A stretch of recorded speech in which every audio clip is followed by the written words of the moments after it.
So, welcome to episode 8 of our podcast. Today, we're absolutely delighted to be welcoming some very special guests. We've spoken about them quite a lot in our other episodes of the podcast. So let me introduce you to our friends from the Fae world, fantasy artists Wendy and Brian Froud. Welcome. Hey. Hello. Thank you so much for joining us. Yeah, that's brilliant. We're really, really, really thrilled to have you here, actually. Oh, we're quite thrilled to be here. Yeah. Good. It sort of follows on from our week with you making the figures. Yeah. And we've been banging on about that on our podcast pretty much ever since, actually. Yeah, so we've been talking about you a lot. Yeah. But it was a fantastic experience, wasn't it, coming on your workshop? It was. Really, I just love learning something new that is simply way out of my remit, really. Out of your comfort zone. And very much out of my comfort zone. Yeah. Give me a needle in the throat. That was pretty terrifying, actually. It did all right, actually. So well, you. Yeah. we really loved it. It was quite a challenge, all the sewing, because we wasn't expecting that, but it was really, really good. And I'm going to make a whole set now of the dancers, the Beltane dancers. I've decided I need more, but I might have to raid your stores of fabrics because I haven't got that many of my own. I have to ask for a special deal. I suppose I can let you do that. I think that's extra, don't you think? Yeah. Is it extra? Really, It'll cost. Possibly. Yeah. Yeah, what I really wanted to talk to you about, really, because it's come up quite a few times over the last month or so, is about inspiration. And because we've been doing a bit of research, I thought that I bought my book off you when I was 14. Not off you. I bought it in Beals in Bournemouth. It was the Fairy book, the book on fairy folklore. But I must have been 17 because it wasn't published until it was I was 78, I think. 78, yeah. Right. So I must have been 17. And it thrilled me at the time. It was the first of what was to become a lifelong passion of collecting books. But I was talking to Lucy, one of our year students, who you know because you've bought her little dog head off, the fairy dog off her. And at exactly the same time, she bought The Land of Froud. Yeah. And she would have been the same age because we're the same age now. And we were both fascinated by the impact that it had on both of us. It started off a whole new way of thinking. It opened up a new world to me completely that I became incredibly excited about. And then the other day on Glow Up, have you ever seen that on TV? No. I knew you wouldn't have seen this, but you were on it in Makeup. effect. Yeah, it's a makeup thing. Okay. And I've forgotten who brought it up. Somebody, I think it was a contestant called. I think Lucy brought it up, though, Yes, because I would never have thought she would have watched this, actually. No. But basically what they're doing is they're makeup artists. And it's a competition. it's a competition to find different compositions, really, or different themes. And the guy that won it, he's a massive fan of yours. His name was Jake Moran. Yes. And he did a blend of elements of a dryad, a satyr, and a fairy, Right. and created a sort of glowing, mossy costume. And it was all inspired by your work. Oh, Yeah. I wish we'd seen that. Yeah, I think I'm sure you can get it on Catch Up. Oh, okay. But he was a nervous young man, is basically what he was. It was lovely to see that he won it. But what struck me was that all of that is inspiration that has come through indirectly through what you've done. In fact, directly through what you've done. And reading about that book on fairy folklore and so on, somebody stole it off me, actually, my original one. So I replaced it with a new one. It's bad karma. But I'm just fascinated by this ongoing inspiration. I feel it myself. There's lots of people in the past that I've inspired that have come back and said how much they're inspired by it. But you must get it an awful lot. It's world. Well, that book, I say to people, changed the world. And they look at you askance, and I said, no, really, it did. because there is the fairy world before the fairies book, and there's the fairy world post the fairies book, and it set in motion this feeling that fairies were made real again for people. They were made real, that they were not, but I always sort of say, relegated to the nursery. Yes, because they were very fashionable, weren't they? The sort of Arthur Rackham style. Yeah, there was. Well, beyond Rackham, they went through their very pink and fluffy stage. Yeah. When the publisher came to, because the other missing person, this is Alan Lee, he did the other. Yeah, we worked together as a team on the book. The publisher came to us and showed us a book called Gnomes. Well, yes, I know the name, but it was out at the same time, wasn't it? Yeah. So he would hand it to us, and we both looked at it very politely, and then shut it and handed it back. And what we were doing was missing the point. So we thought, well, we were young and arrogant, so we thought, well, we are the people, the men to do this book. So we were both really interested in folklore. We had our own little libraries of books, and we sort of settled down and to do it. We just did it, and we shared out the various subjects. We came up with the subject matters ourselves, came up with who was going to do what very amicably, and we started on in it. And we're halfway through, and the publisher came back again, seeing what we were doing, and handed us the Gnomes book again. And we looked at it, and then we went, we suddenly realised that what they were expecting was the follow-up to Gnomes. And they were horrified at what we were doing, because everything was a bit like ugly with teeth that would bite you and a bit scary. And also there was sort of epic things in it. And what they were expecting was sort of something really pretty and jolly. And they nearly didn't publish it at that point. But luckily they went ahead, and it became this bestseller. I remember that Gnomes book very clearly. Yeah. And what your book has is gravitas. Yeah. But I got my comeuppance because years later, for whatever it was, a 30-year edition of Gnomes, they asked me to write an introduction. Did they really? Yes, wow. which I did, and told that story. But I put in the bit that I suddenly realised how the error of our ways and how foolish we were, and so I praised it. But the Gnomes was an important book because it paved the way for these large scale books. After us came Giants, but they had to have 3 artists to do Giants. And I bought that book as well. Yeah. But we got through we did the book quite quickly. Yeah. But what it did was actually re-engage people with the folklore of the British Isles. And now it's blossomed into stories and writing, and also the fact that there are conventions and I was going to say there are festivals now, aren't there? Of people dressed as fairies, having an engagement with the land, and also with having fun together, and it's freed people up to, and so I'm very proud of that. But the other thing about the book, which I wasn't expecting, that was the profound nature of how it's affected individuals. It's incredible how they say they saved my life, and they mean it. I think it did for quite a few people that we've and met. I think unfortunately it's often about abuse, and what it gave them is a safe place to be in those realms. And I'm very proud that I've been part of that.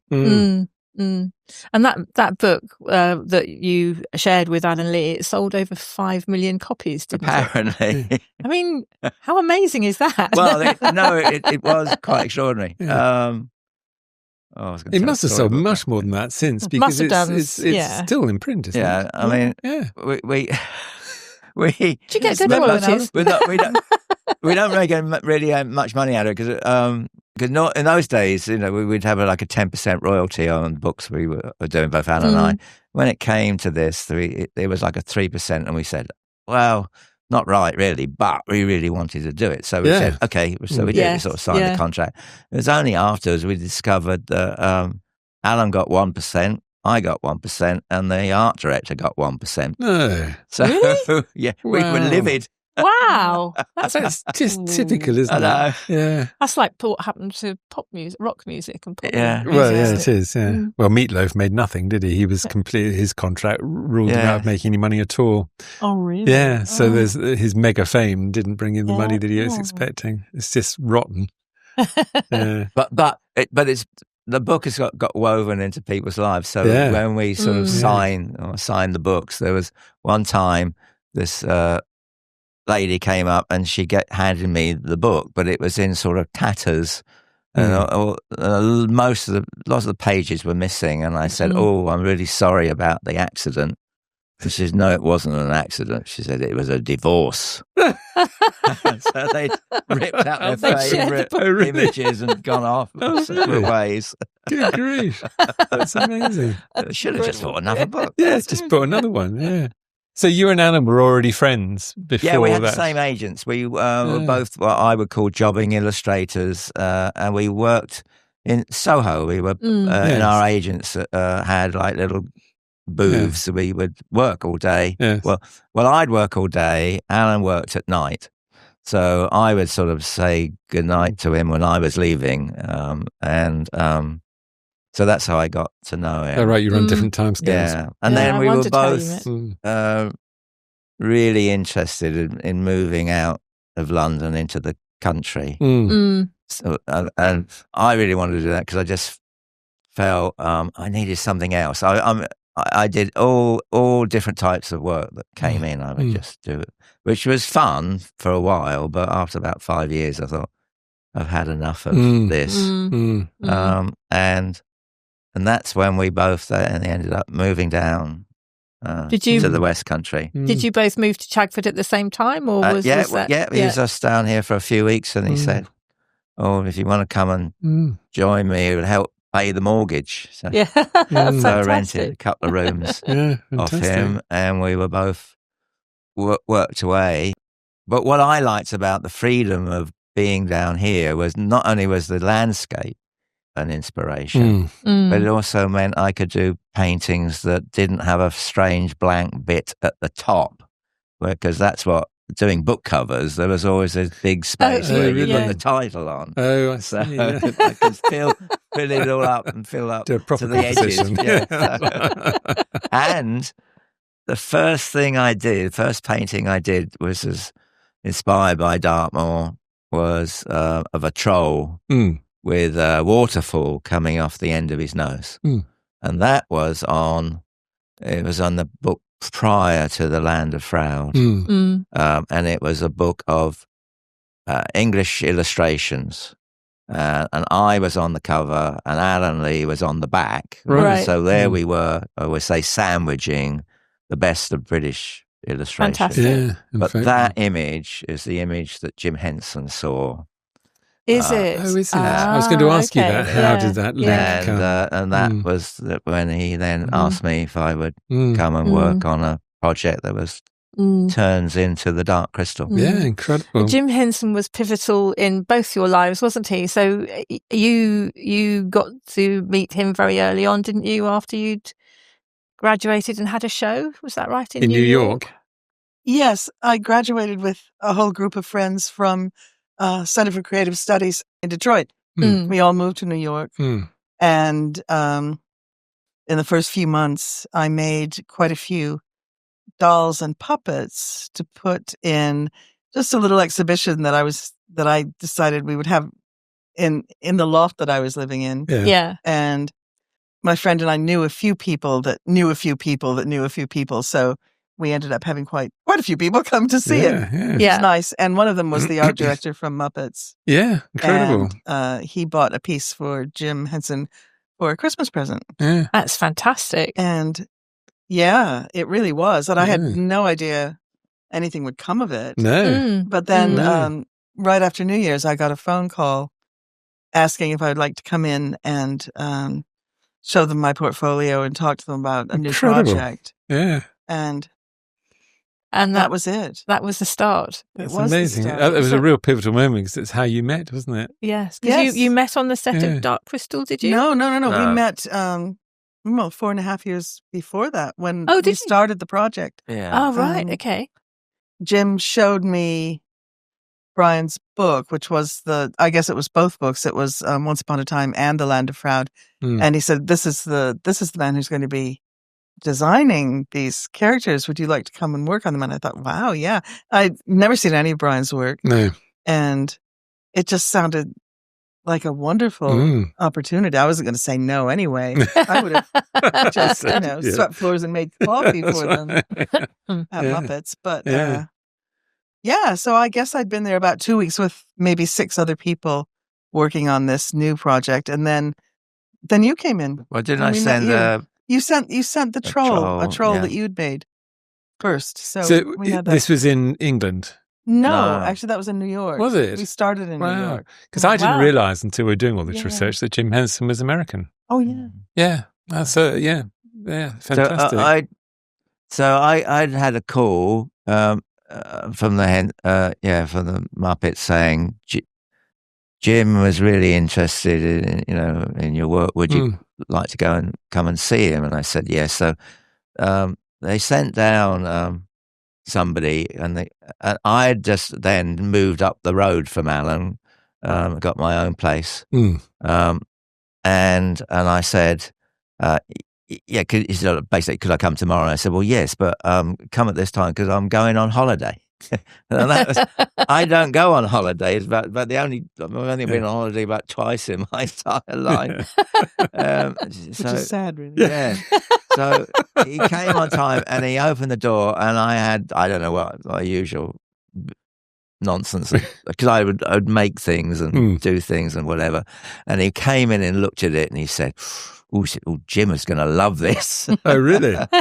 And so he went away quite happy to tell Jim. And I then went up to London, and the Muppets were being filmed, the show, at Elstree, where the EastEnders are now. So that was their studios. So I remember going in to the studio, and it was a vast place, and it was just dark. Way, way in the corner was this pool of light with these bright colours. And the thing I remember the most of that was the laughter. Everybody was laughing. It was such a joyous place. Yeah. To go, and I thought this is amazing. And then I went out for dinner with Jim. I didn't really know what to say. I was hopeless, really. Yeah. But were you awed by him at the time, or was it? Were you awed by him? No, I was just a bit shy. Yeah. And he sort of said, "Well, I got this idea for a project, and it wasn't formed in any way." And he said, "Well, what do you think? Would you like to come to New York?" Well, sure. Fantastic. But I said, I can't now because I was working on the Faeries book. Oh, really? So I need to sort of finish that. And that was why we sent one of my figures, the troll. Right. I guess through the post. I don't know how we sent it, how it got there. Well, it probably came with some of the puppeteers who were coming back and forth. Could have been in a puppet box. And so just to get a feel, because so what was interesting, Jim had seen the art, but he had no idea that in those days I was sort of sculpting. So that was a bonus, because so people could look at the troll, and then eventually I did turn up. But it was really helpful for the few of us who were starting on that project, because to see something in 3 dimensions instead of just paintings was wonderful. Really, we didn't copy it right away. It was kind of like a mascot for the 2 weeks before you got there. And but it was great because you not only sculpted, you did costuming, and you even did macrame. All this stuff on this character, and it was wonderful because it meant that we were then free to figure out how to use all these things as well. Yeah. It was what was hard is that then people, I started to make more maquettes to show people, what I was after. But when people then started to sculpt for themselves, I found that very hard.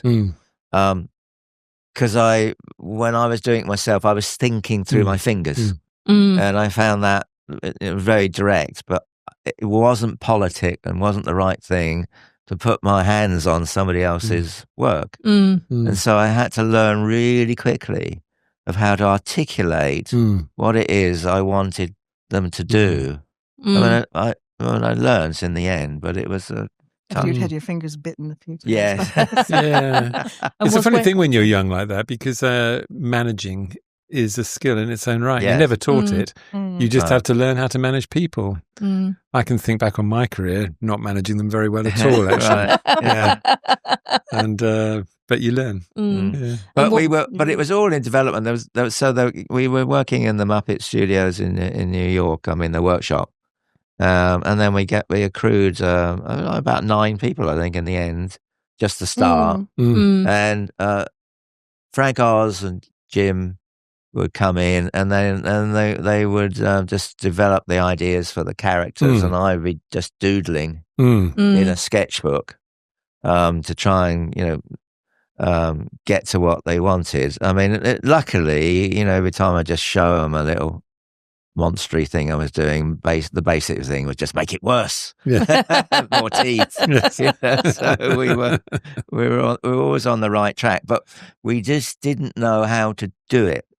Jim was pushing the boundaries of puppets, and we weren't convinced about how to build these things. So we did a lot of prototype.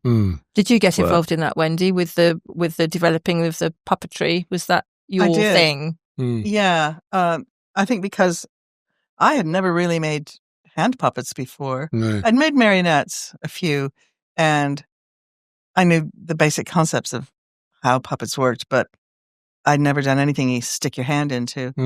And it was a huge learning curve. And also, because they needed to be realistic, we couldn't just make them out of the same things that we made the Muppets out of. I also worked on the Muppet Show, so I was learning. For me, it was like going to graduate school. I was learning at the same time. Fantastic. And getting paid for that, which was amazing. Yeah. Sort of quite quickly, I think, picked up all of the, or most of the skills I needed to be able to put a puppet together. But no one at that point had really cast anything in foam latex. People had been working on prosthetics, and that was foam latex, but they weren't using it for like a full mask or a full head. And so was that you? I was one of the first people to start mixing up, because it was like being in a kitchen. So you start mixing up the foam. And it's a whole recipe that you have to learn, and then you have to sort of figure out if you need to change it or tweak it a bit. And so I learned that and mold making and all the things I needed to do. Fantastic. There were only a few of us that did it. Smith Dick Smith was an amazing who did the makeup Exorcist. artist. He came in and advised, didn't he? He was Yes, very he did. good. He was wonderful. Yeah. But he helped. Fantastic. With the foam. Yeah. So is this where you met Todd at the same time? No, we didn't meet Todd this until... was still in New York. But we didn't meet Todd until Labyrinth. Oh, really? That's later. Oh, right. I thought you worked in the Muppets. No. Oh, wow. No. Oh, that's interesting. Yeah. So when was Wendy your best student? Was she the best person to interpret your work? No. I remember the absolute disaster of a structure of using tongue depressors on the inside, which were totally inadequate for the job. Well, I was sculpting a mystic head then. Yes. Wow. And going up in size. I didn't realize how big and how strong an armature I would need. Yes. So I put armature wire in that I thought was going to be strong enough, but I didn't put any kind of metal pipes in, which I should have done. And so it just started to sag and sag more, and then so I was propping it up with tongue depressors and all this stuff, and it was it's like the least professional thing you could possibly do. But But I totally ignored her, really. And Did you? Yeah. So were you playing hard to get? Well, no. The time I realised, something was going on, is that we were having water pistol fights in and out of the elevators, and I thought, there is something going on here. That's really lovely. That's really lovely. Yeah. So how long did it take before you realised that something really was going on? We were in the middle of a purple sprouting broccoli field on Halloween. On Halloween. Yes. That's when we fell in love. That's really where it was. Yeah. So a lot of work was developed in New York, and then Jim was again just he was doing the Muppet Show, and then he was doing Muppet Movie, and then he said, well, just as well do it all in England, because he's always he'd be working a lot here, so he had access to us, and then we moved to England. So we unfortunately we left a lot of our initial people, and we built up the workshop from scratch in London. London. Yeah. Yeah. So we were working away. But things kept going in the way. So like more Muppet movies had to be made. That was sort of the deal. And so it meant what was good for us is that it got better. And the more we worked on it, the more we found out the whole look of it became much more real. It had a realism to it.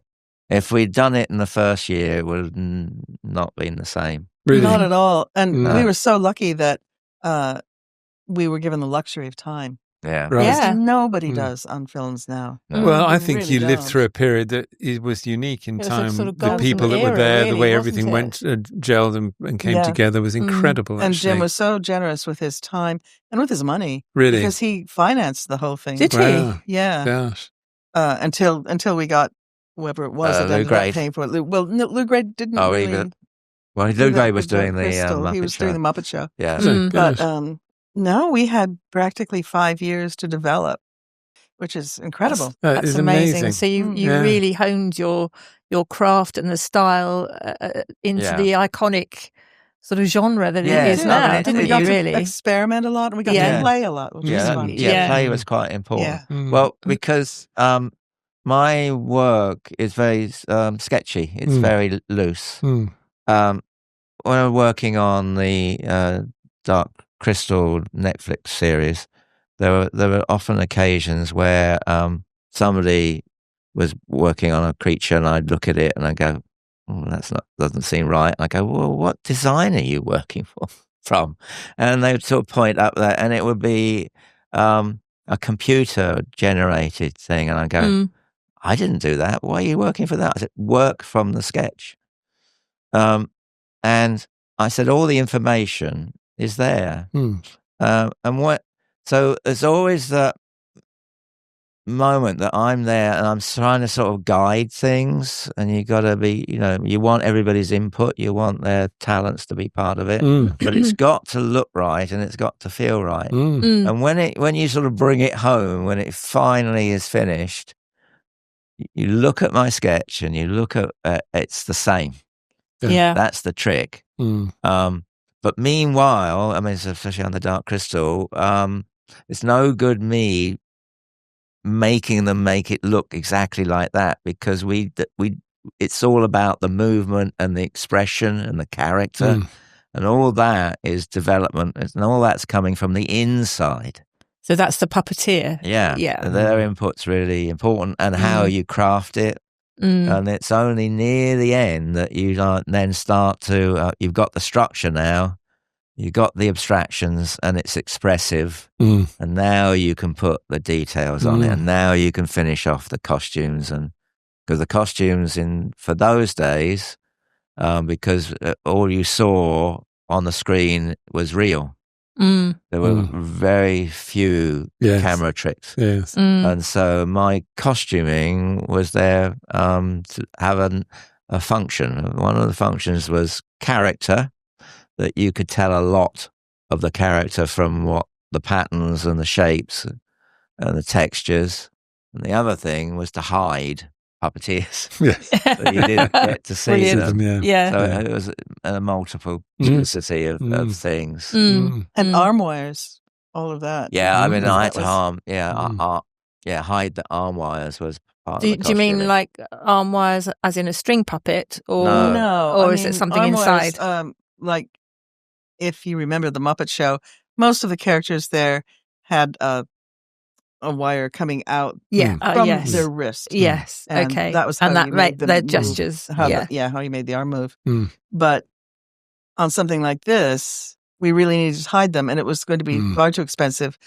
At that point, we would have had to kind of paint it. Somebody would have had to paint them out. It wasn't. Really? On each frame, that'd be horrific. No, really be able to do. No. So all the costumes on the smaller puppets were based around things dangling off of their arms that's clever. Costume bits. Yeah. And that was in the days pre-CGI then, Absolutely. really, wasn't it? So it was all it was handmade and what you see created. is what we were actually doing. Yeah. Yeah, and I remember watching it, being enthralled. Actually, I must have been in my 20s. Actually, so it's really amazing. It's a cult. It is really. Movie well, it now, is, isn't it? And there are now sort of like Yeah. Comic-Con festivals, aren't there? That are all related to Dark Crystal and Labyrinth and definitely. The first day of shooting was the Mystics in Mystic Valley. Yes, and they were walking up the edge of the valley and walking out, trudging the way up, and all going really slow. But instead of like showing as rushes in like a small cinema, we went down to the Odeon, Leicester Square, to see it on a big screen, to see what it was like. Did you? And so we sat there watching it, and it was, minute in the film. It's probably like 9 seconds or something, but this went on for minutes. And Gary Kurtz, who was one of the Star Wars producers, was a producer for us. And he came up to me shaking his head, and he sort of said, "Oh, Brian, those Mystics, they just blend into the background. You can hardly see them at all." And I said, "Yes, isn't it wonderful?" And it really was one of my paintings come to life. Yes. Oh, how because fantastic. we had a great cinematographer, Ozzy Morris, who did Moulin Rouge, Moby Dick. Wow. He did all the greats, but he was really keen because he said, for Moulin Rouge, he took Toulouse-Lautrec's colours and then they made sure it's always coloured that way. Moby Dick, he literally sandwiched another layer of film in it, which was because it was in colour, but it sandwiched this black, and the black was meant to be like scrimshaw. So it gave it a quality. So he was keen on making the whole film look like one of my paintings. Wow. So he tried all these filters and all that, and it just looked terrible. It looked washed out. It looked like it faded in the sun. And so luckily he did those tests very early on. So it meant that when we were making costumes, making the backgrounds, making plants, and everything, I color coded it all. It was all for real. So it then ended up looking just like your paintings. paintings. Fantastic. Yeah. So I was thinking of Lucy, who bought your book, The Land of Froud. It fell to pieces in the end because she just went through it so many times. But in that.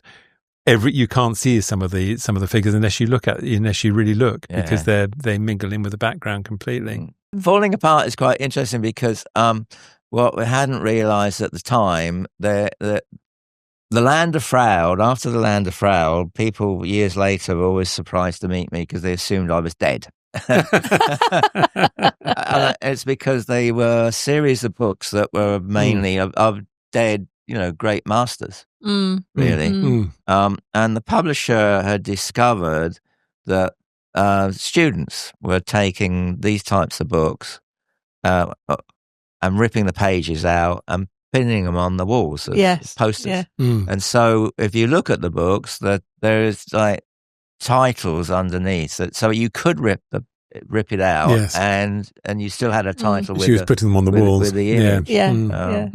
There was a film years ago called Equus. It was a play. I remember it. Right. And so I met years ago the art director on that, and he told me that they used a lot of my art. They'd done the same thing. They'd ripped the pages out and put it on the wall behind the psychotic boy's bed. And I thought, I'm quite proud of that. They were using my art to show he was psychotic. Fantastic. Complete nutcase. You mentioned the Netflix series that you did. Was it 2019? It was fairly I think it was. recently. That was the Dark Crystal Age of Resistance. And you worked with your son, Toby, on that, didn't you? And was he the concept designer of that, or Brian was the concept you designer. were the concept designer, but Toby was apart from being the Brian Wrangler as well, he really helped all of the sculptors and puppet builders interpret Brian's designs. Okay. Because he has a really great eye for things like that, and is also a sculptor and puppet maker. A brilliant puppet maker. Yeah. So they started to build in Los Angeles.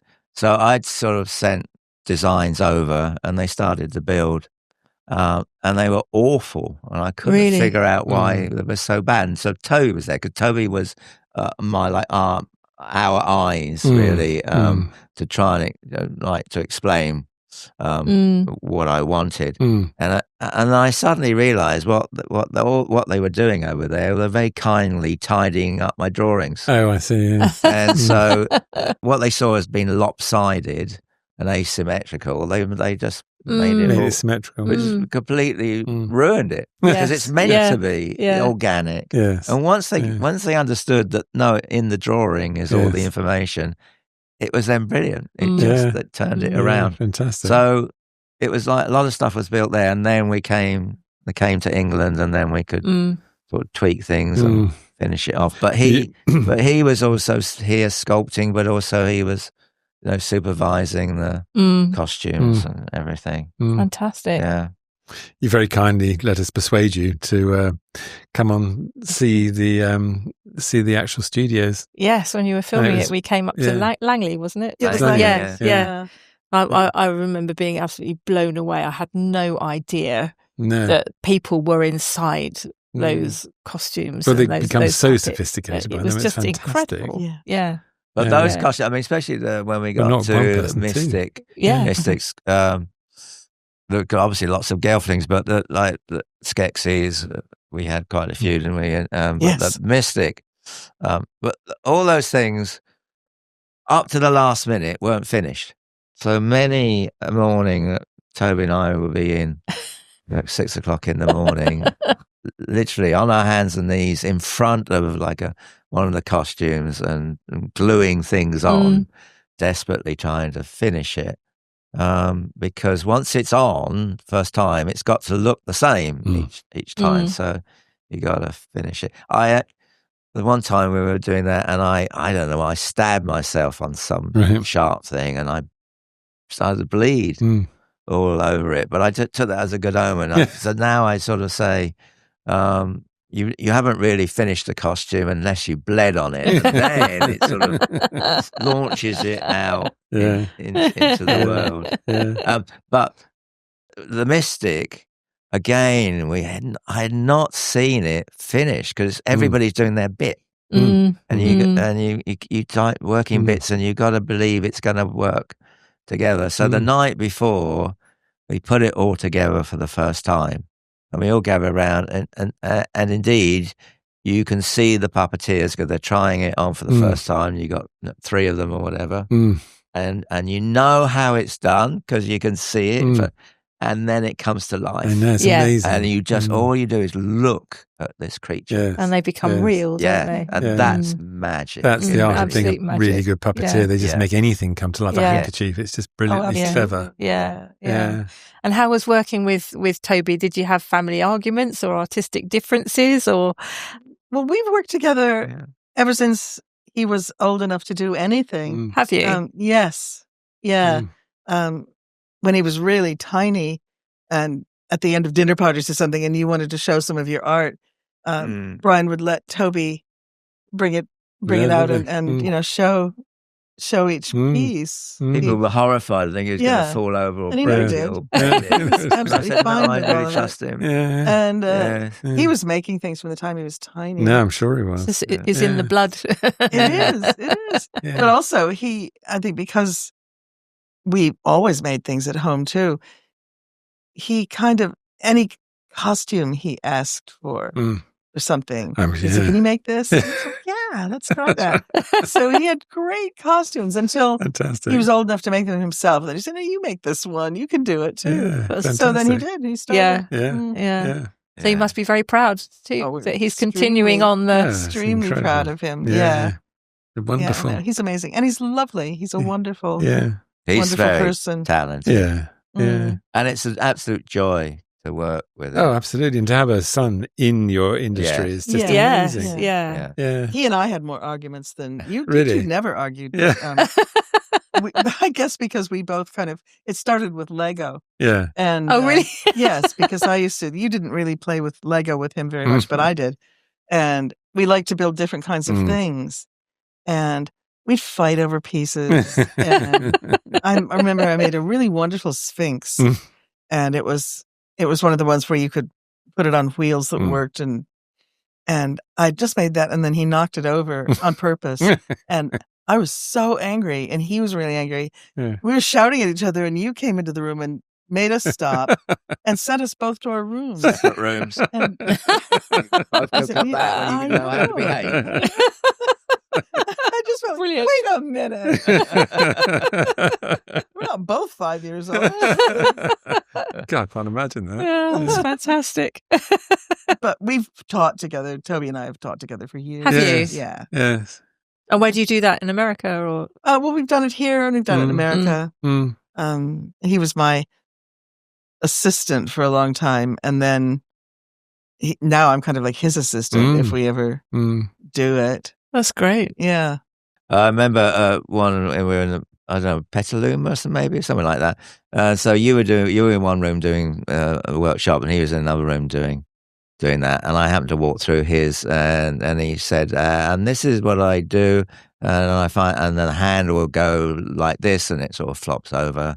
Afterwards, I said, "Where did you learn how to do that?" He said, "Just now." Andy does that all the time in our courses. He'll suddenly discover something new and just carry on as if he's known it all his life. I just pretend. But that's sort of the secret of it all. I mean, we've got, some people we know are developing their ideas and all that, and ask the questions. Well, where did you learn how to do it? And say, well, I don't know. We just did it. Most of my, when I went through art school, I didn't seem to learn very much. I did it all for myself. I taught myself in the end. But then when I went in, became an illustrator, I was illustrating stuff that at art school I was not doing anything like that. Completely new. I was doing like little bookshelves to put books in and for all that for projects. And I didn't do carpentry. And then I was making like these things in the garage for book covers and things like. I'd never done that before. Each time I was doing things I'd never done before, but somehow you find the resources are just like, I'll do it, okay, and just do it.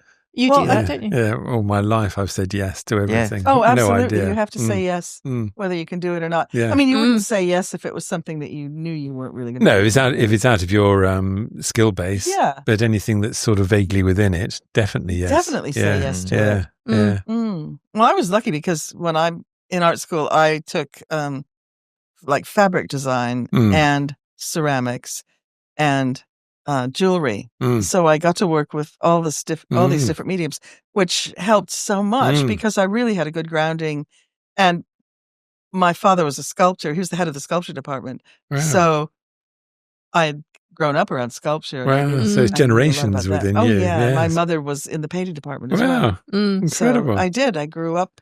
Yeah. And then Toby Thinking, grew up why as not? well. Yeah. Exactly. Fantastic. Yeah. And that explains why the clothes on your figures are just so beautifully made, because you understand all the fabrics and the textures and the detail. Oh, and that's such a pleasure as well. I just love working with all of those different things.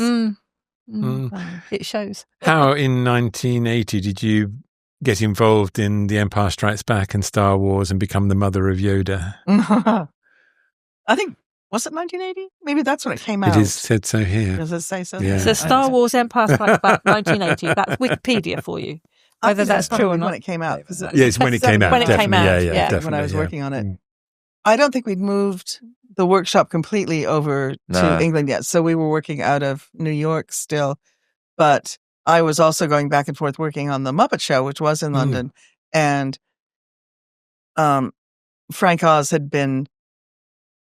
decided that he would do this character called Yoda for Star Wars, for The Empire Strikes Back.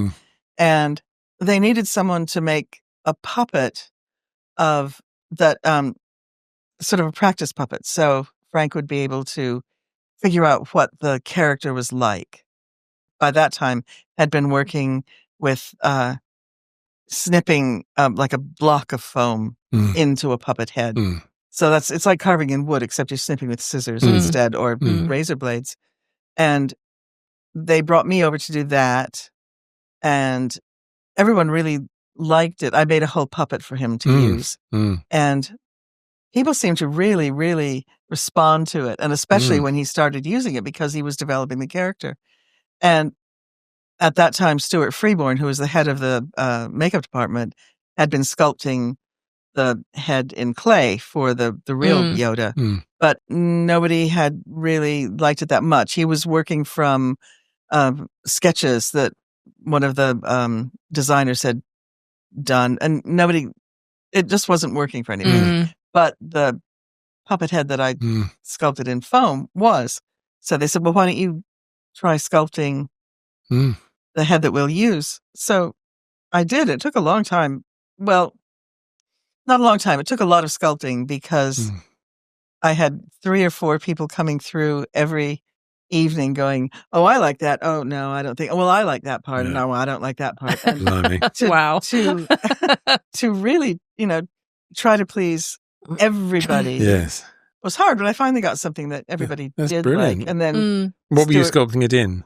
Wet clay. Were you? Yeah, fascinating. Yeah.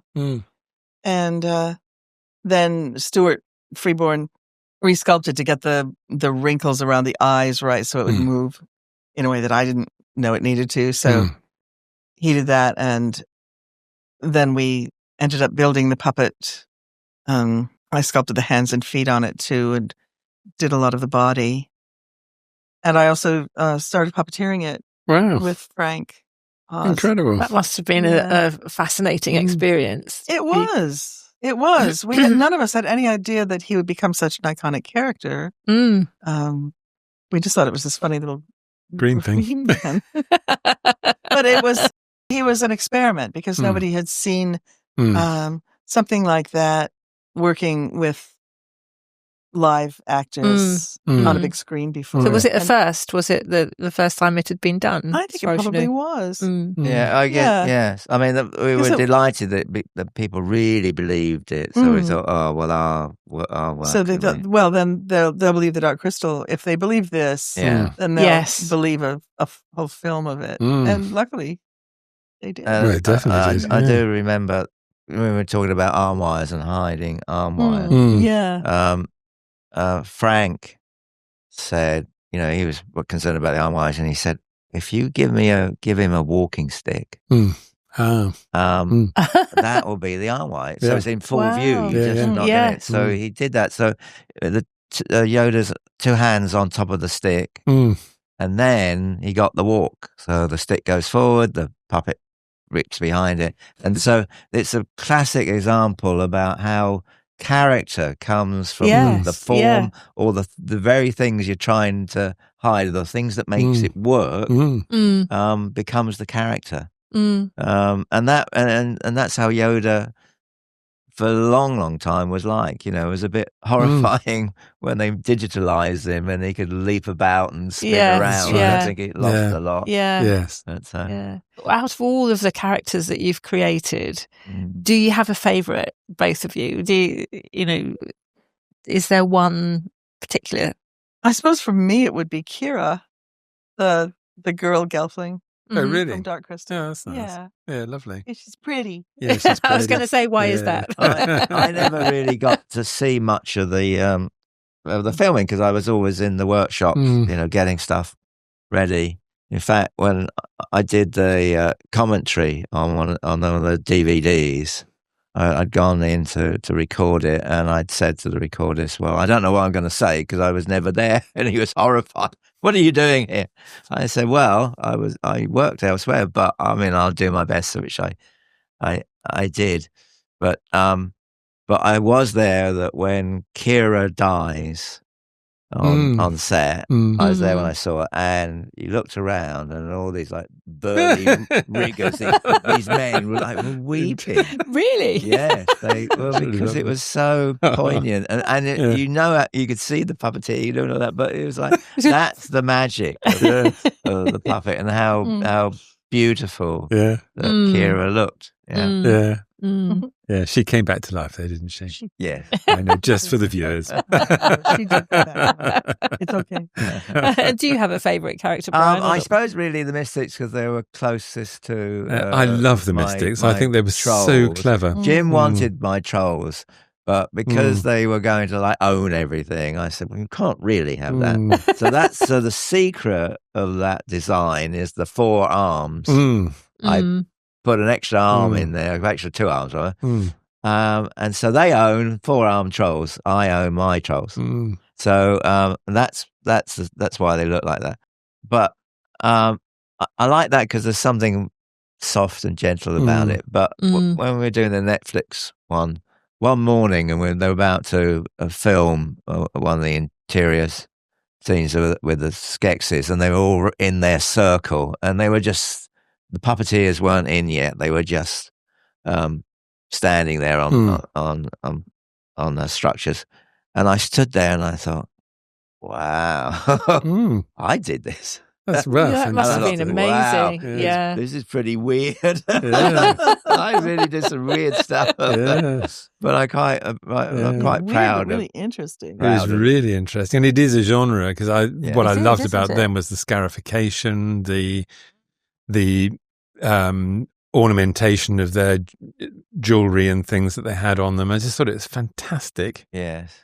I was cross really because it's yours and you can't, and it's not, yes. And it's one of those things I look at and think, oh God, I love that. But you can't do it. There's one thing I really hate, it's plagiarism. So I won't do it. But it was just, I just felt that it was something that but it's you'd great done that I it's wanted real to. and you could do it for real. I mean, I sort of knew, when Jim asked me to do this, I thought, wow, this is exactly what I want, because up to then it was Harryhausen's stop motion, which I have to be frank, wasn't that keen on, no. except for his skeletons, which are brilliant. But they're brilliant because what you see is what you get, is how they look and how they were made. Once you got trying to do clothes or it doesn't work. And then there have been some very bad puppets in a Journey to the Center of the Earth or whatever it was. But so I thought, proper puppets done really well. It means you can put on top all this detail, all the things that hang down, and that's what we did. And for years, that was the forefront of the thing. Yeah, and digital is only just now catching up with those possibilities. But there's still, from a personal point of view, I think there's still something seriously missing from digital. It's humanity. You can still tell. You can't you? No matter how good it is. If you can't tell, then it's good. That's right. Maybe we don't. Maybe we don't know. Yeah, maybe we don't know. I haven't noticed, and that's a good thing. But in genuine characterizations, it is a young industry, and it's only just growing up. And I sort of figured out why, for a long time, it's been so bad. And I said, because it's made by children. So what do you mean? I said, well, where do you think all the experts, SoCo expertise come from? It's from kids playing on their games. They go into the business, but they're not artistic vision. That's coming through now, but it wasn't there before, so it was all a bit ropey. It was also new, wasn't it? Yes, and annoying.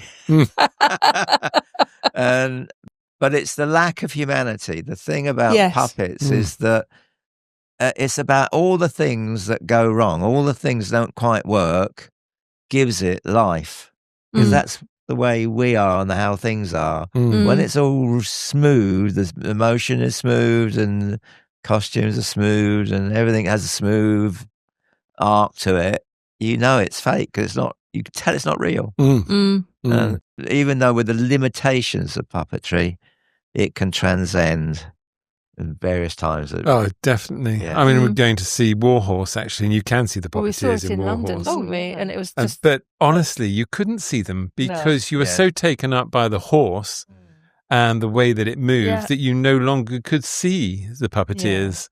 And I was enthralled by those puppets. Absolutely beautiful puppets they were. And so cleverly done, the way their ears moved and the way that they were so intrinsically horsey.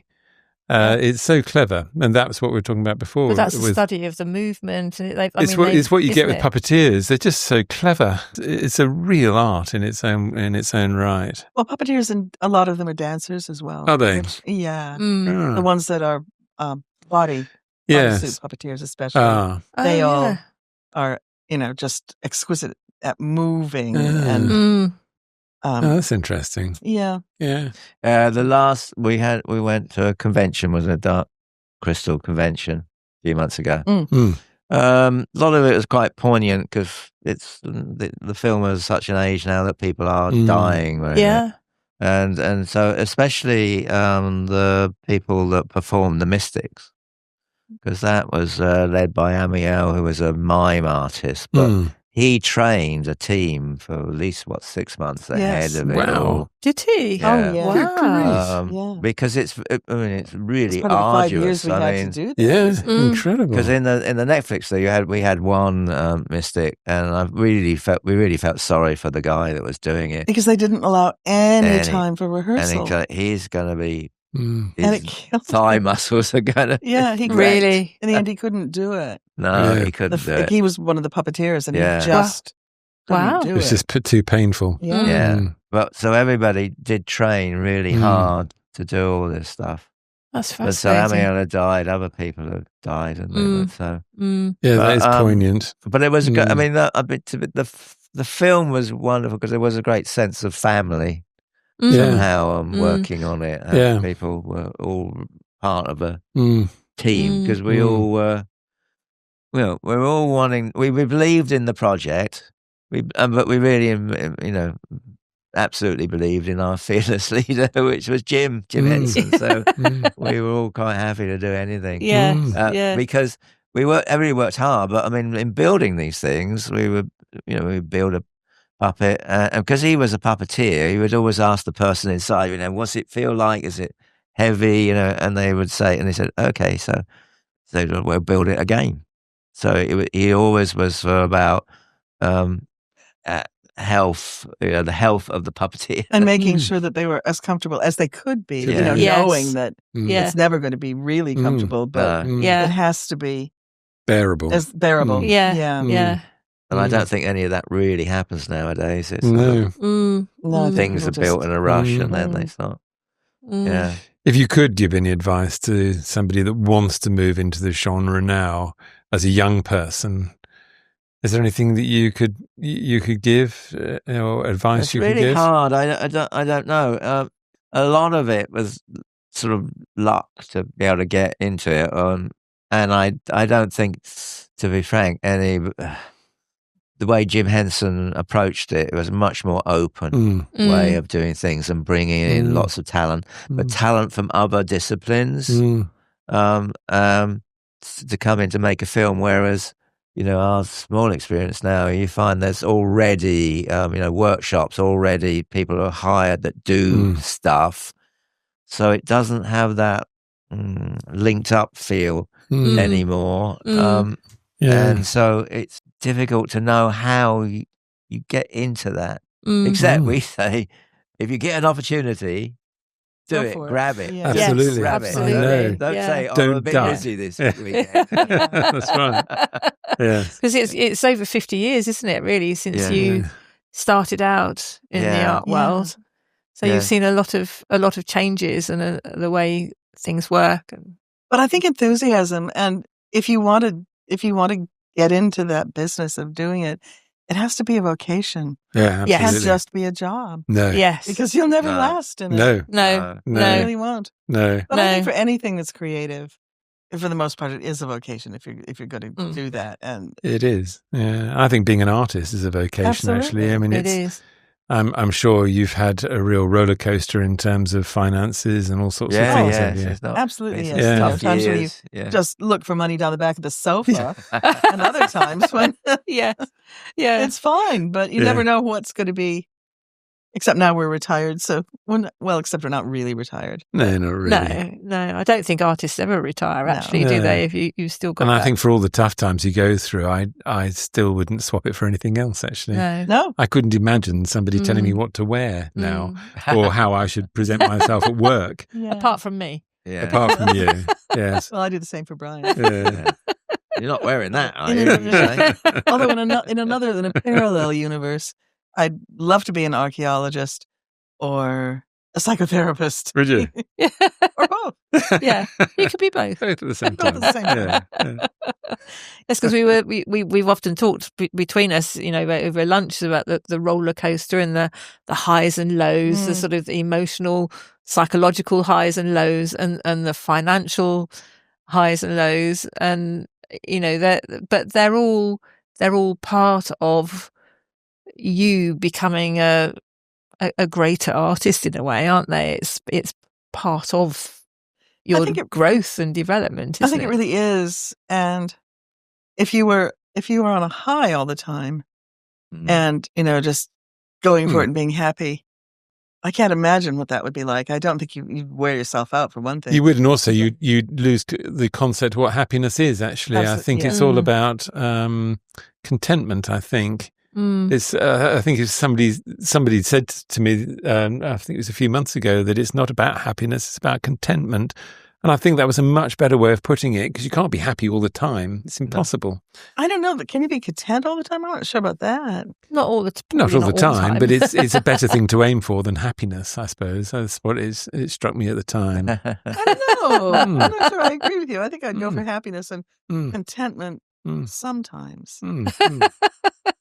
I'll bear that in mind. Depression, the other third We of the definitely time, don't want that. Yeah. No, but except you get it anyway. Yes. I think creative people almost all struggle with depression. Not me. Not you. Oh, you're lucky then. No, Di is on a continuous unbearable unbearable lightness of being is what Diane is. Yeah. Oh, because we both struggle with it. Yeah, I get Do you? it. But Do you? But hopefully we take turns so we can help each other. No, seriously, because otherwise, the few times that we're both depressed at the same time, It's horrible. disaster. it is horrible. Yeah. Is there something that gets you out of it, or is it just a phase? Do you find you have a mental block so that you can't create, or does creating get you out of it? I'm not sure. I think for me it works both ways. Sometimes, if you're lucky, creating will get you out of it. I just assume when there's a creative lull, it's there for a reason. Yeah. It's just like try and relax into it and not fight against Don't force it. Yeah, and hopefully something else is going on in a deeper level. Yes, that you can't anticipate. Yeah, And it because does it's a seem like mystery that. being creative. Yeah. Absolute Yeah. mystery about making things, doing things.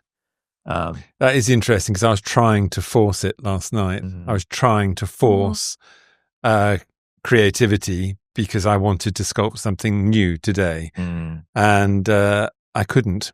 It just simply wasn't there. Wherever I looked, it wasn't there. And so I did something else. Apart from being here. But, we find that, often if you have a dinner with friends, people you know well enough, we had a dinner the other night with friends of ours, and we ended up going, yes, we'll make films all by ourselves. We'll go out and do this. We had quite a bit to drink, but it was one of those things where you think, wow, we can think of all these things to do. And then in the morning you think, no, really, we could do this. And if it's still good in the morning and you still think it's a good idea, then it's probably something you should pursue. Otherwise, just think, maybe not. Maybe the wonderful thing about it all is that you're never going to retire. You're never going to stop doing it. You'll keep doing it till the day you die. Run out of ideas. No, never. No. It's always there somewhere. Yeah, it's fantastic. Have you got a project that you're working on now? Is there another big series or a book or... there's a book we're working on. Yes. You want to talk about it? Oh. Is it there is a book. Is it top secret? Because I've sort of not been working a lot. I've been in some weird depression. And so it's been, for some reason, after Christmas, for a few months I would work. And that's happened for a couple of years. And then in between, I've not been doing very much. So out of these images I've been working on, it's a series of which I was calling Green Women. And I was sort of inspired by, I always liked the Green Man. And I'm thinking, well, you can see the Green Man all over the place. It's up in the roofs of, cathedrals and various places. But where are the Green Women? What happened to them? And I thought, well, let's find out, really. And it's a combination of that and a combination of, all my life I've been like painting fairies and then there's sort of strange figures, and I've been more and more intrigued about what makes a fairy visually. So do they have to have wings? Do they have to have pointy ears? Do they have to have a wand? Do they have to have a tutu? Do they need all these things, or do they not? And how do you know? Then how do you know it's a fairy? So there was that going on, and also there was the other thing is the urgency that fairy itself was saying to me, "Come on." And it seemed to get really close. And so I've been doing these faces that are really jammed into the frame of the picture, and which you don't normally see. You see nothing. You don't see ears. You don't see anything. You just see these sort of faces, which have an intensity in it because it's fairy, but literally in your face. Yes. And as an artist, I've been, I'm always intrigued about distortion, about meaningful distortion. So when I used to paint like bigger pictures and they were very complicated and lots of different fairies, I always made sure there was a fairy in it that was very human, very carefully drawn. So you trusted that. So when I did all the other weird ones, you trusted that as well, that I mean it. There's a purpose for that. So when I'm doing these faces, they are all sort of twisted in some way and shaped, and I'm insisting that those lines have a purpose, expressing something. Expressing in particular spirit. So it sort of got really deep. But that was all. So my job was like to do that and bring each one to a conclusion where I could just step away and not work on it anymore. But I didn't know beyond that really what they were, because I've never been very good at giving and knowing what their story was, except Brian, you are very good at that. Yeah. Brian and I have been working on books together for quite a few years now. And I find it really easy to interpret his paintings. He just comes out of his studio with them and he says, well, I don't know what this one is. And I said, oh, I do. I know what it is. And I know what this thing is saying as well. Wow. But he'd done 72 of these images. And 72? I'm not going to write for these. This is far too many. That's fantastic. And besides, it would, they need other voices. They don't need just the ones that I can do for them. So is this where you're writing the stories? Is it with Terry? Well, no. With Terry Windling and something like, and I may have the number wrong, but it's something like 38 women writers. They're all amazing. Wow. They're all amazing writers. 38? And some have, we put all of the images in a private online thing, so all the authors could look at them and choose the ones they wanted to do. And some chose 1, some chose up to 4. And now everybody has their pieces in, and they are just incredible. Yeah, brilliant. Incredible. And they're all quite short, so it's the writing on one double page, half of a double page, and then the image on the other half. And Terry and I have been reading everything, and now we have to put them in an order that will work. But it's just fascinating, and they're great. I think it's going to be a wonderful book. Fantastic. Do you have a publication date yet? It should be September 2026. So a year from now. Still a lot of work to be done. Yes. Yeah.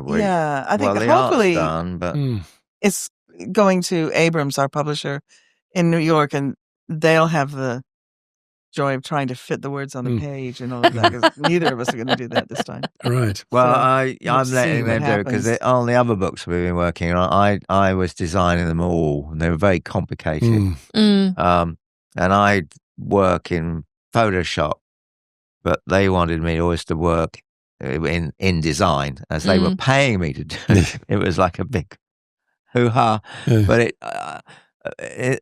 each time I'd finish it all, and then I'd just find somebody and say, can you put this in design? And they said, that's fine. So we'd do it, and then we'd send it off to the publisher, and that's fine. But the last time we were doing that, I was getting close to the deadline, and I think I was getting really, really anxious.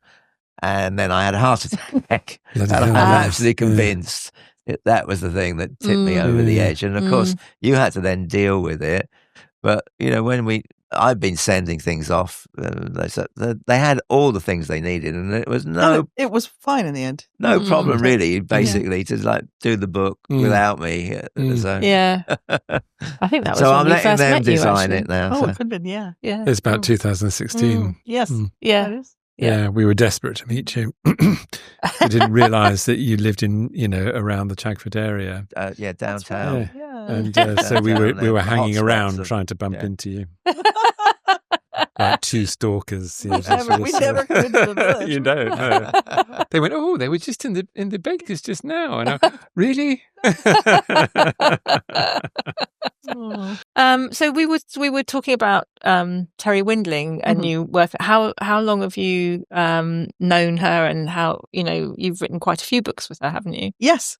Yeah. I think we've known her since Toby was about 2. So that's 39 years, 38 years, 39 years. Yeah, a long time. Yeah. That's incredible. And we've worked, she's edited books for you, and she and I did a series of books together, the Old Oak Wood series with our hero Sneasel. And really? Yeah. Those Sneasel books, though, we photographed them in the garden shed. Did you? Yeah, that was I'm really proud of. We had a professional photographer. We did. It's really fun though. They're lovely stories. I build the sets, and then you would put the figures in, and then we'd then. But that was fun. I remember we were in like Amsterdam or somewhere, and I saw these like clogs, wooden clogs. They were just plain wood, and I said, "Oh, gotta have these, gotta have these." And Wendy said, "What are you talking about?" I'm sure I'm going to get some. There's going to be some reason for these clogs. And sure enough, I turned it into a boat. And I put a skyboat. A sail on it. Fantastic. And then we built the set, and then we sort of got it to seem like it was flying through the air, and we put the characters in. That was brilliant. Those were a lot of fun. Yeah. But Terry and I have worked together on lots of different projects. And it's lovely. I've written things for her. The fact that you met by happen chance again is just amazing, actually. It's a lovely theme that seems to have gone through your lives, is that sort of happen chance. And it's amazing how many artists live in Chagford. Did they all follow you, or did you? They all followed Alan and Brian. That's amazing. I mean, when I first came to Chagford, there was a great mixture of people who worked on the land. Really. Yes. So, and then gradually the interlopers came in. Apologies to any that came before, Brian. We sort of pioneered that a bit, I think. Yeah. But we've all been friends for ages. Yeah, it's really lovely, and quite a few of those friendships you formed when you were doing Muppets and Dark Crystal and all sorts of things. Labyrinth, and they've just continued. Well, my experience though, when I had quite a few drinking companions in the early days, but we all did different things, and I think none of us talked about work. Really? Yeah, we just sort of got on. Yeah, and the families, grew up together, and and that was really magical. Yeah, and we're still all friends. Yes. Yeah, it's fantastic, isn't it? So there is a real buzz around Dartmoor anyway. I think so. Chagford seems to be the sort of focus, or in and around. Yeah. In and around. Yeah. I think Morton Hampstead comes in there too. Yeah. Oh, definitely. Yeah. But it's thought provoking, and it's very otherworldly as well. And I think that's very special, which is you, and and all the things that go with it. That fairy world that you've created from your imagination, and everything that goes with it is very magical. I think Dartmoor is. We were talking about the other day. It just seems to me everything is close to the surface. It's different now than it would have been. Whatever, a few hundred years ago, it would have been quite industrial with all the tin mining. There would have been almost like something out of Hieronymus Bosch. Yes, like smelting, and there'd be flames and fires and all that, and then before that, it wasn't there. It was more like it is now. And so there's nothing in the way of you experiencing the mystical landscape. And I think that's what makes Dartmoor special. Because elsewhere, of course, civilization has covered it all over, layers and layers of, either fields and earth, and then houses and concrete, industrial estates, and underneath all that is a similar landscape of connection and ley lines or whatever. But right here, it's really on the surface, and I think that's what makes it great. And it's so interesting to me how it changes in different seasons, because if you're out on Dartmoor and it's high summer like it is now, all of the ferns and bracken are really quite tall, and you can't see much of the stone landscape that's there. But if you go in the autumn and winter, all of a sudden there are all these settlements that you didn't know were there if you hadn't seen them before. And it's amazing to see how inhabited this part of the land was, and it must have been just full of people. What time are you thinking of? Sort of Roman period or before? Before, by the Bronze Age. Yeah, all of the hut circles and stone circles like Foro. When I came to do your week's course, I was thinking about these things a lot. In fact, I've been thinking about them for months, really, and it all tied into something I've been reading about for 2 to 3 years, really, about deep time and thought and space and everything else that's been going on and on in my mind for years.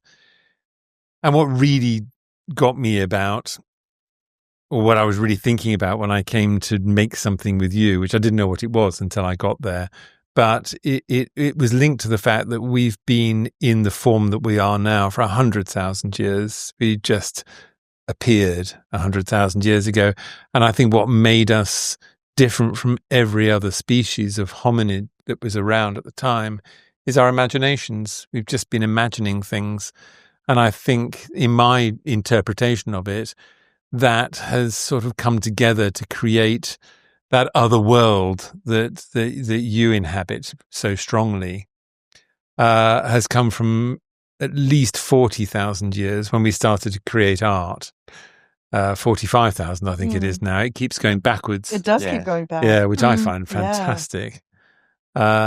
Is that imagination, that connection with the land, that ability to be able to express it through art made us something uniquely special, actually. I mean, uniquely special. I'd forgotten who wrote it. I think it was Deepak Chopra, but it was, for us to be here like we are now would be like a gust of wind blowing through a junkyard and a jumbo jet resulting from it, fully working and fully operational. It's just impossible.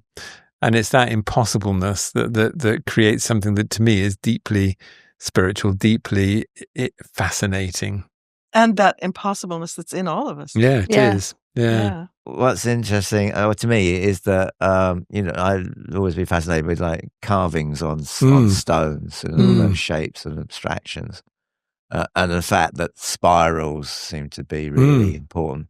And those spirals often just look like, now we have satellites and we see the Earth and we see storms. It's the same patterns. It is. And then also, in spirals, there's some energetic forces that I think we underestimate. Our early humanity is that they thought in other ways. I think they were much more attuned to the land and the earth, and they could express it in stone.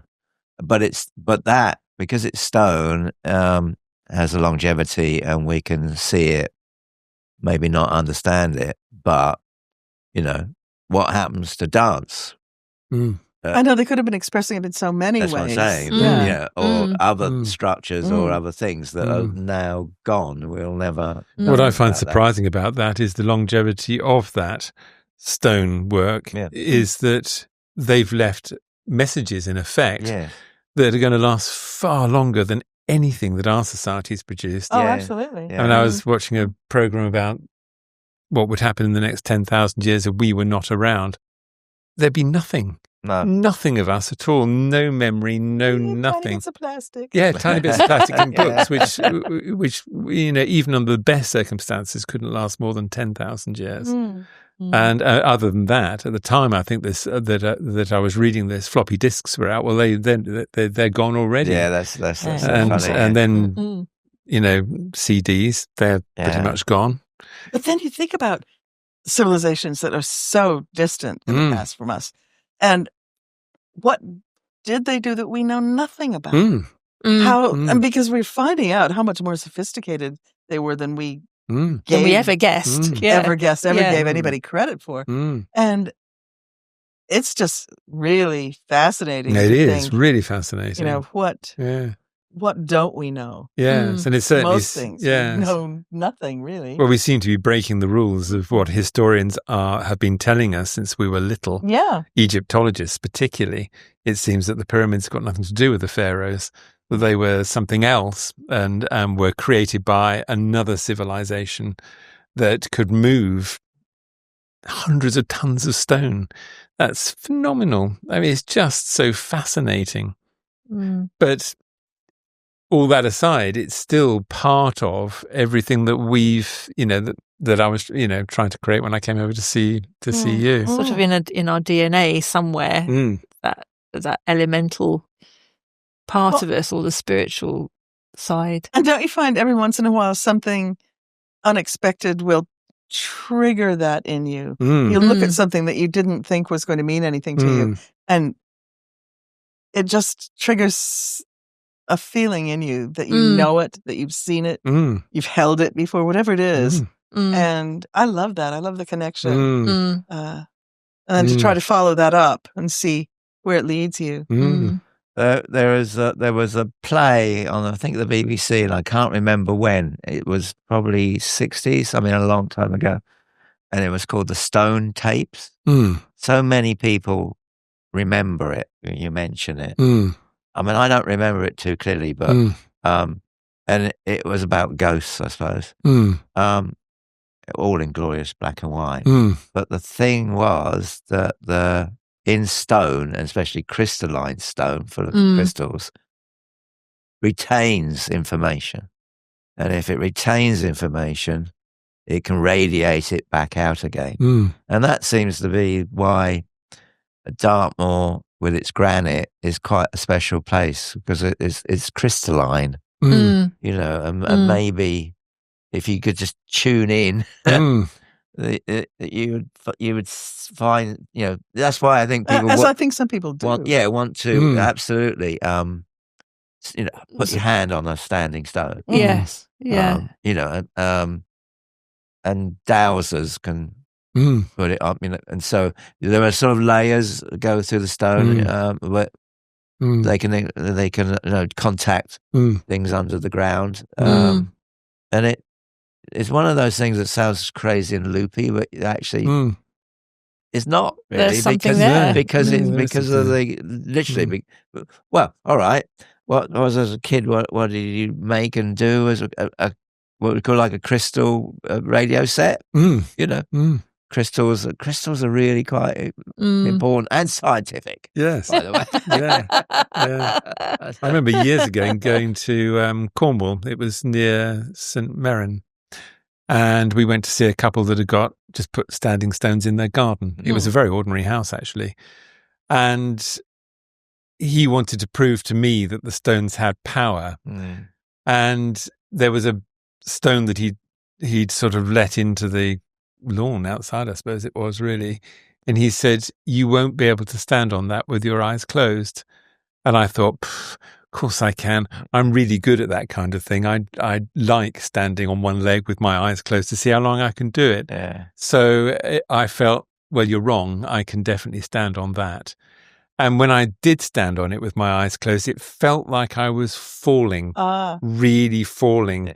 And my balance went instantaneously. I had to be caught because it was so quick. Amazing. But it was an intense feeling within me of falling, like I'd tripped over and gone over a cliff or something. It was a turmoil feeling, quite frightening, actually. But I could not stand on that stone with my eyes closed at all, not even with two legs, let alone one. Oh, that's really and it was really interesting what it's like. It was. Well, the whole thing was strange, actually. That visit to St Mirren was strange. There was a pub there at the time, and I was sitting there with my previous partner, Sue, and we were chatting away and having a drink, and I was looking at the pictures on the wall, but not looking at them, if you know what I mean. It took me a while for it to sink in, but every picture on the wall was satanic. Oh my God! It was, and as I was, it was, some of them were like, you know, surrealist paintings with trees melting and things like that. But as I was, I thought, blimey, that's dark. And then I was looking at everything else, and there, everything was dark. I mean, really dark. And then I was thinking, God, we're sitting in the portal to hell here. And everybody was laughing and smiling around, but suddenly it was not quite as things seemed, if you know what I mean. It was this sort of feeling of, shit, they're all in league because this is dark. It was seriously dark, But actually. you didn't get out of there. No, I wanted to show Di when I went back. But it had changed hands and disappeared, so that portal had closed. By the by, probably a good thing. Probably a good thing. Yeah. Told me he was like a visor to farmers, but so the writer of Straw Dogs, which is set in Cornwall, and of course the infamous film, he wrote it all at Widden Down.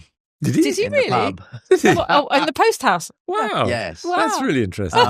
And because I'm not quite sure, but just above Widden Down, in that sort of hinterland, there's it's like a triangle of land, quite a big triangle, where it's triangle. It was a triangle of like misery. Really? where the farms would fail or there'd be suicides. It was so he was writing it on the edge of that as well, but then transposed so you're probably on the edge of that triangle. Yeah, you probably are, Hopefully we're far enough away. Yeah, far enough away. You just have to wear silly hats a lot. Fend off the darkness. Yeah. For the viewers, Widden Down is our escape route to the A30, so we go through it all the time. In fact, we did it to come Everybody here. goes through it all the time. Everybody goes through it all the time, so it's not some little village in the middle of nowhere. No. Yeah, fascinating. You know, you were talking about spirals earlier, and you know the sort of ancient stones. Andy, with this sculpture he's just finished, was looking at some images of particle collision from the Hadron Collider. Yeah. Oh, yeah. Spirals. They're beautiful, actually. The most stunning, beautiful spirals. It looks, and I said, that looks just like something that from the fairy world, something that you would create, because it was just so stunning. It's just like the scarification on the on your figures. We have a friend in his one of these mystical visions was shown a vision of it's a spiral which was from the fairies. The fairy realm showed him this thing, and he actually wrote a book about it, and I've included that into. We did a book together called "How to See Fairies." I know, yes, I think we saw that. Yeah. So we used those spirals in there for real purpose. That we really felt it's a valuable portal to somewhere else. Yeah. It's fascinating, isn't it? And we ought to talk about the exhibition that we're all. Oh yes, that's quite important. Yes, Widdershins 3. Yes. So that's about movement, isn't it? Widdershins. Widdershins means going anti-clockwise. Yeah. Oh, does it? Yes. Is it anti-clockwise around Dartmoor or just anti-clockwise? Anti-clockwise. Yeah. In fact, I do actually. I remember because Carol was talking about it. Yes, that's right. Yeah. So I would think that if fairies are dancing in a ring, they're going to dance Widdershins, probably. So it's a magical kind of thing. Well, they always like to do something different. So everything's back to front, upside down, or seemingly nonsensical, but actually is encapsulating something really truthful. But it just means out of the normal, out of the ordinary as well. Yeah. And it's magical. And it's magical. And this is Widdershins 3, isn't it? So have you been involved with it from the start? We have. Yes. Were you the instigators of it, or was it? No, I don't think so. It was such a long time ago. We don't remember who instigated it. But a lot of the same artists are in it, and then there are new ones in it this time. You two as well. We're feeling very honoured, actually, incredibly honoured. Well, I feel like I've got imposter syndrome. It's a wonderful exhibition, isn't it? It's a fantastic exhibition. There's so much to see. It's on until I think the 1st of September. Yes. So in Morton Hampstead at the Green Hill Arts Gallery. If anyone worth going to see, if you like things like this. Yes. Yeah. And if you like Lord of the Rings, Oscar-winning Alan Lee is showing his art there, and there's some originals out there, sketchbooks. But everybody, because we're all so different as artists, and yet when you see them all together, everything makes sense. Works. It makes sense and it works does so make well sense. together. And that's down to Carol, the woman who. She's curated it, isn't it? Yeah, it's wonderful. Yes. And the fact that it's such an amazing exhibition in such a little backwater, really. It's a small. It's world class. Don't say that. I saw it altogether. It's a world class. Yeah, it is a world class event. Yeah, but what I meant is, you would have seen it in London or New York, maybe. But Yes. London, Paris, New York. Yes, Berlin. We'll cut the backwater bit. I'm going to have to cut 2 bits now. Yes, well, quite a bit of now. I should keep my mouth shut, actually. I think it's okay.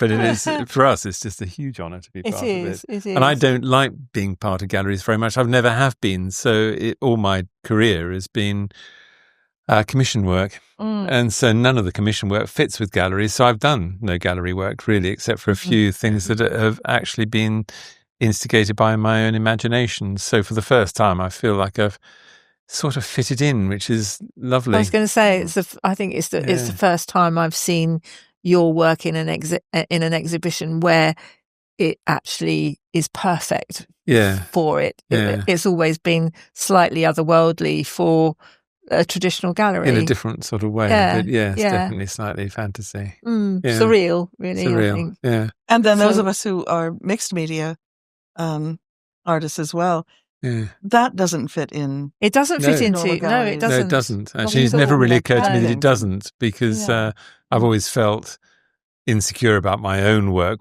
because when you do something through your own instigation, you can't hide behind anything. Right. It is like being naked. Because in the past, if somebody didn't like my work, you go, well, it's not my design. I did it for somebody else, and so I could hide the commission work. This is mine. And it's nice to get a bit of verification, actually, because the piece that I've just finished this morning has taken me 2 years because I don't get time to do my own work. I had a strange feeling this morning about it all, actually. I felt I couldn't mould it, that somehow it couldn't be done. I had to force myself to go through the motions to be able to break the barrier, if you see what I mean. It felt that I shouldn't or couldn't finish it, that it couldn't be done. In fact, I felt like that for quite a... Well, I don't know. It's so complicated. It got more and more complicated to the point where I thought I was going mad, because if I didn't stop, I'd never get it done. So it's got all the names of all the scientists involved in quantum physics, because that was part of what I was trying to... Oh, okay. I wasn't trying to understand it, but I wanted a feeling about it, if you see what I mean.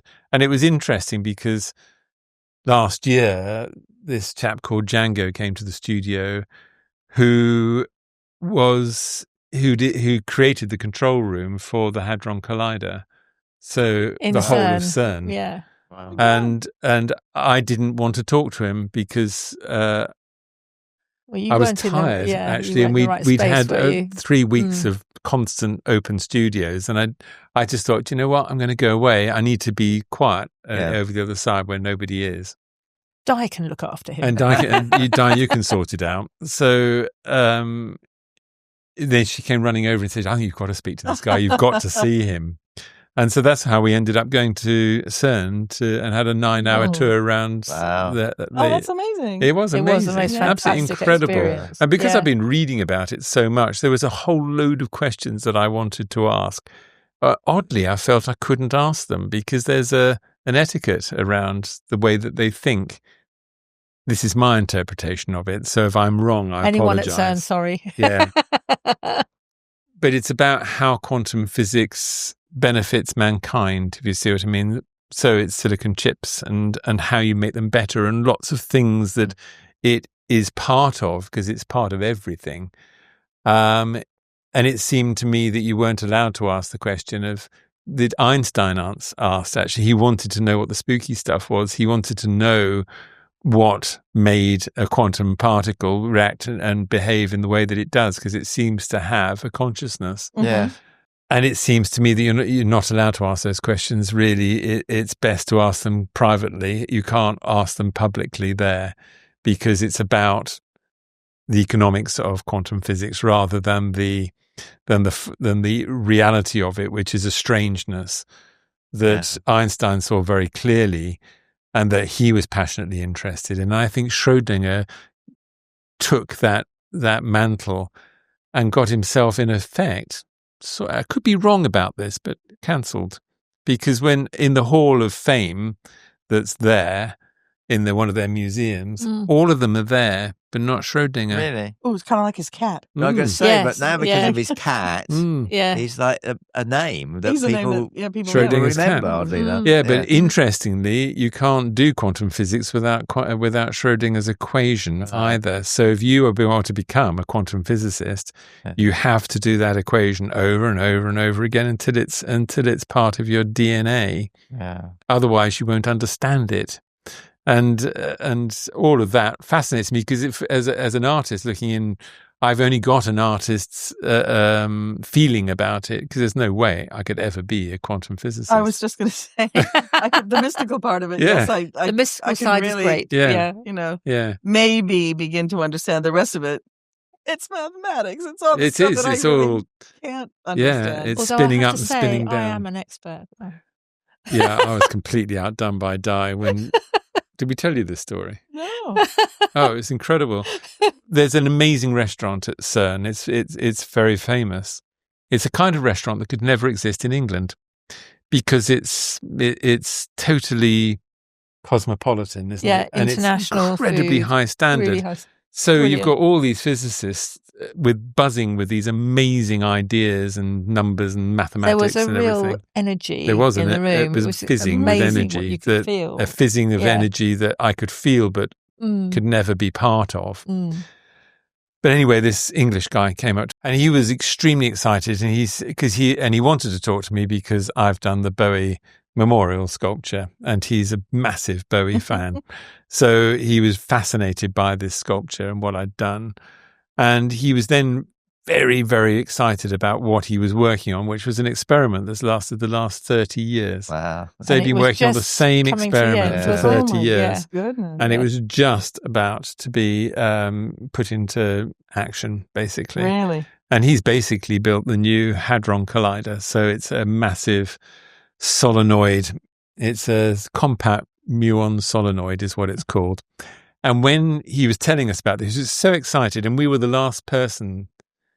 He was the last person that we went to see on our 9-hour tour. So we were pretty jaded by that time, actually. But he was so enthusiastic about it. And this was where all the James Bond stuff goes on. Yeah. They dug a hole 100 meters down and they dropped this 2,000-ton muon solenoid, compact solenoid into this hole, and they had to lower it down 100 meters into the ground so that it connected with the accelerator that's 26 miles long. It's the same length, same size as the Circle Line in London. Yeah, it's crazy.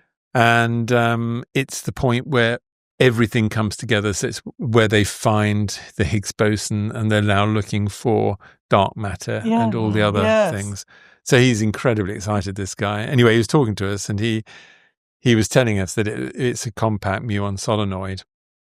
And then he a bit later on, he said, "And what's it called, Andy?" And I thought, damn. And Di went, "Oh, it's a compact muon solenoid." So you're very good at remembering names, actually. I'm just... Not just the fact that he'd intelligent. said it went in one ear and completely out the other. And then Well, he as was... you were talking about it, I was thinking, I don't know what you're talking No, about. no, I don't know You're what I'm saying. talking about either, but that's not the point. It's a feeling more than anything. Mm. Anyway, he took us down because we were the went down first into people the allowed depths, down last year, because it's radioactive, because there's so much stuff fizzing off it that it Are becomes you still radioactive. glowing? Yes, No, we're not. I'm like a child from the old Ready Breck You need to advertisement. finish your story, though. So what did he eat? What did he have to eat in the restaurant?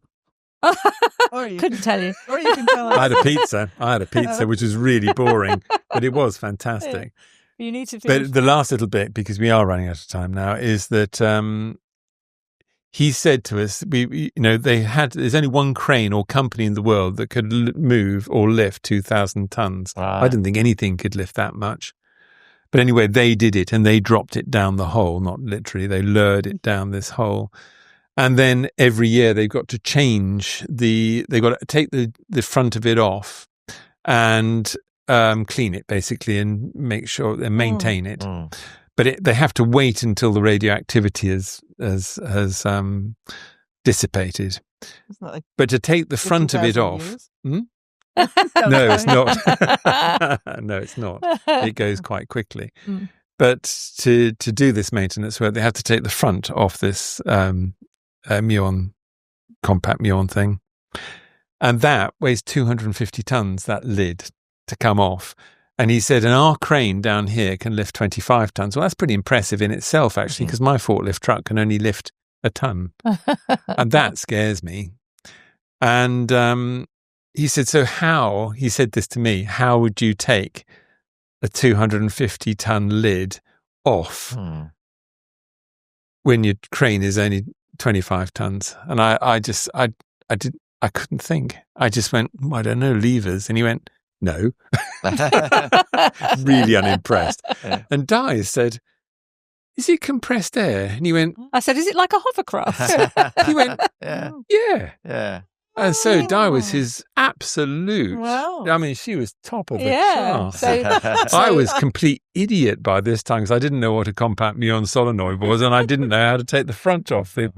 And I consider myself to be pretty practical. So my alter ego is Yeah. obviously a nuclear physicist. Yeah. Well, no, rather than an not artist. a nuclear physicist. You're a nuclear, you're a quantum mechanic. Yes. Oh, That's what he is. Yes. He's a quantum Quantum. mechanic. There's a big difference between a quantum mechanic and a quantum physicist. Do you wear overalls with a nice stripe down the side of some sequins?